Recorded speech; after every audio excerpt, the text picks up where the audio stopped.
Well, Mark, frustrating night down here in Newport. Your immediate thoughts? Disappointed, frustrated. We had the two best chances of the game, 2 1-on-1s. If we can get our noses in front, stating obvious, it changes the game. But ultimately, I was disappointed in how we failed to execute our game plan. We came with a clear idea of what we wanted to do and how we wanted to do it, and just didn't do it. And we didn't play the pitch, we didn't play the conditions, we didn't play the opposition. So that disappointed me today. Great group to work with, fantastic attitude, application is absolutely phenomenal. Just a little bit of education on the next bit. But a pretty tough team to play against, there's no doubt about that. But I knew that coming into it, hence why we had a particular game plan, but that was frustrating.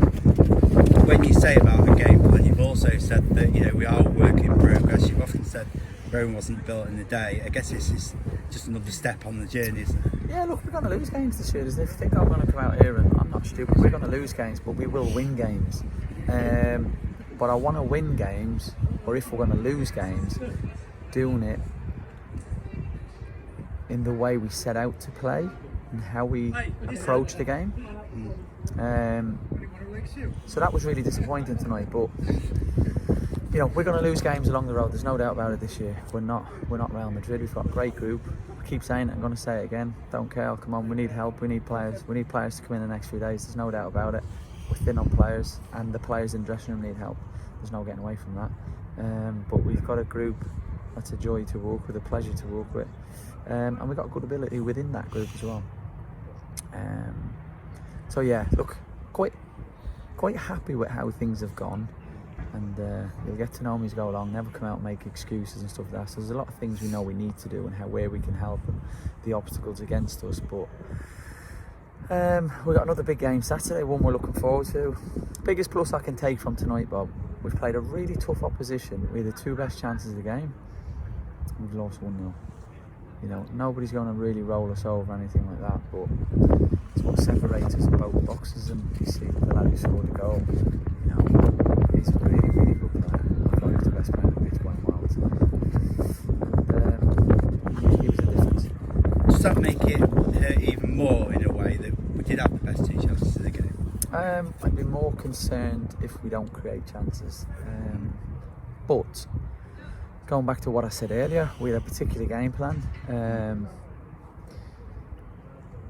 we're not going to win games if we don't do it. Unfortunately Ben came off injured, but we end up playing 70 minutes with 2 out-and-out wingers on the pitch, but we don't get the ball out wide.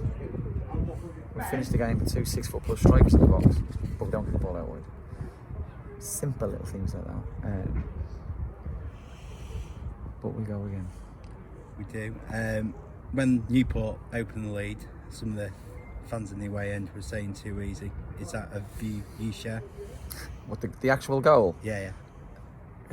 I will struggle to find anybody who concedes a goal and says you can't stop it. All goals are scored through mistakes, and it won't be 1 mistake, it'll be 2 or 3 mistakes.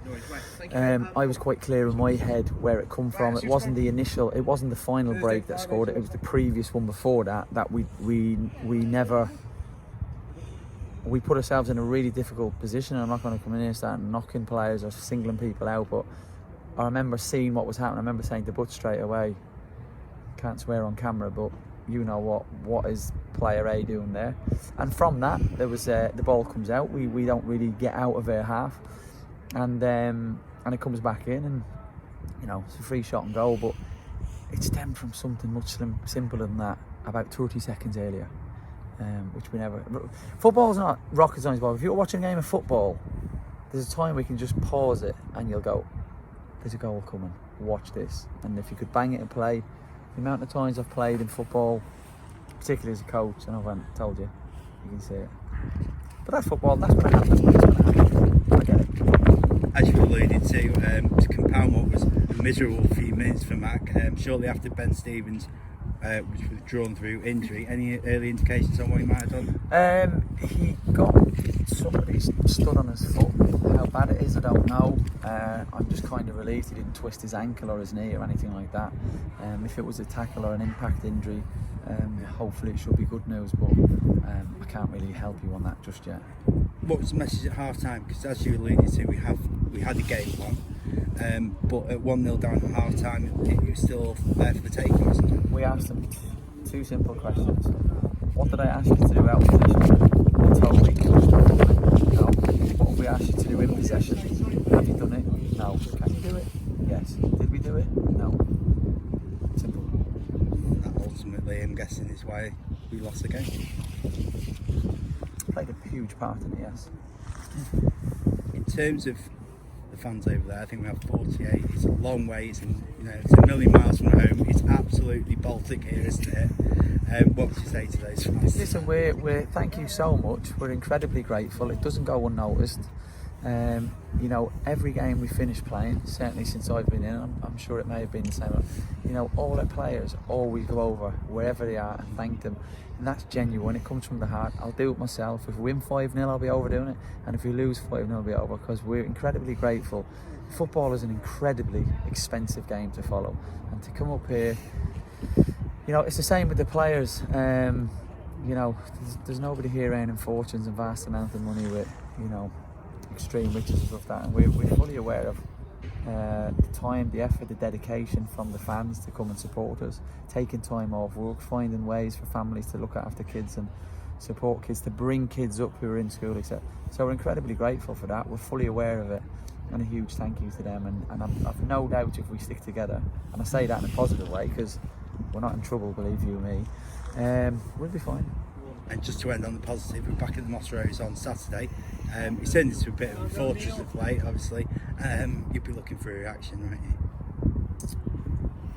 It's not really a reaction I'm after, Bob. It's a continuation of some of the good things we're doing. I just think if we can be a little bit cleverer in, as I keep saying, executing what we're trying to do, we'll be much better for it. More intelligent, for a want of a word. But the home record this year has been absolutely magnificent, and we want to continue that. And it's another big game. It's another team that's in the playoffs. So I seem to be playing every team. There can't be that many left. There's only 7 spots, but it's another one in the playoffs. So again, I keep saying we'll be expecting to win the game. Thanks, Mark. Thank you, Bob.